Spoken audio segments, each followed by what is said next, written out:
11ویں دن کی دعا، اللہم صل علی محمد و آل محمد،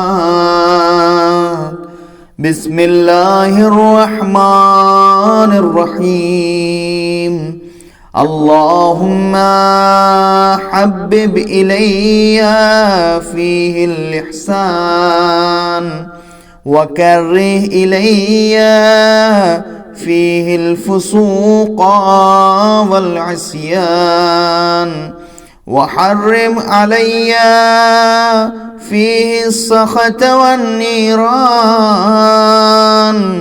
بعونک یا غیاث المستغیثین۔ بار الہ، میرے لیے اس دن اور ماہ میں احسان اور نیکی کو محبوب بنا دے، مجھے فسق و فجور اور گناہوں سے متنفر کر دے، مجھ پر اپنی ناراضگی اور آتش جہنم کو حرام کر دے، اپنی اعانت و مدد سے اے فریاد کرنے والوں کے فریاد رس۔ بسم اللہ الرحمن الرحیم۔ اس دعا میں ان 5 چیزوں کی طرف توجہ دلائی گئی ہے۔ نیکی اور احسان کی طرف رغبت۔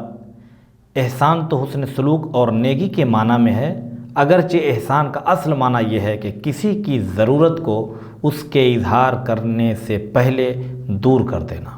احسان کی اہمیت اتنی ہی زیادہ ہے کہ خداوند عالم اپنی محبت اور رحمت کا اعلان کرتا ہے ان لوگوں کے لیے جو احسان کرتے ہیں، واللہ یحب المحسنین، بے شک اللہ احسان کرنے والوں کو دوست رکھتا ہے، ان رحمت اللہ قریب من المحسنین، بے شک اللہ کی رحمت احسان کرنے والوں سے قریب ہے۔ فسق و عصیان سے دوری اور کراہت۔ فسق و عصیان، فسق کہتے ہیں عقیدہ سے پھر جانا، اور عصیان کہتے ہیں عمل میں کوتاہی اور گناہ۔ یعنی اس دعا میں انسان اپنے ایمان اور عمل دونوں کی سلامتی کی دعا کر رہا ہے۔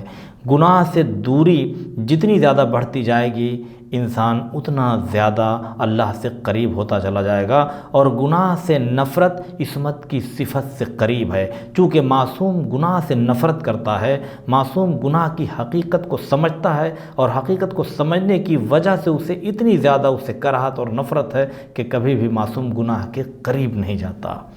غضب الہی اور آتش جہنم سے دوری، چونکہ یہ جہنم کوئی اور شے نہیں بلکہ غضب و قہر الہی کا نتیجہ ہی آتش جہنم ہے۔ اللہ اس سے ہر مومن و مومنات کو دور رکھے۔ اللہ کی مدد، اچھائی سے رغبت اور برائی سے دوری کے لیے خدا کی مدد بھی درکار ہے، اور ہمیشہ اللہ سے یہ دعا مانگتے رہنا چاہیے کہ اے اللہ ہمیں اچھائی کی طرف رغبت دلا اور برائی سے ہمیں روک لے۔ اللہ کی فریاد رسی، فریاد کرنے والوں کی فریاد پوری کرنے والا صرف اور صرف خدا ہے۔ تمام ہم و غم، بلا و مصیبت سے نجات دلانے والا فقط خدا ہے۔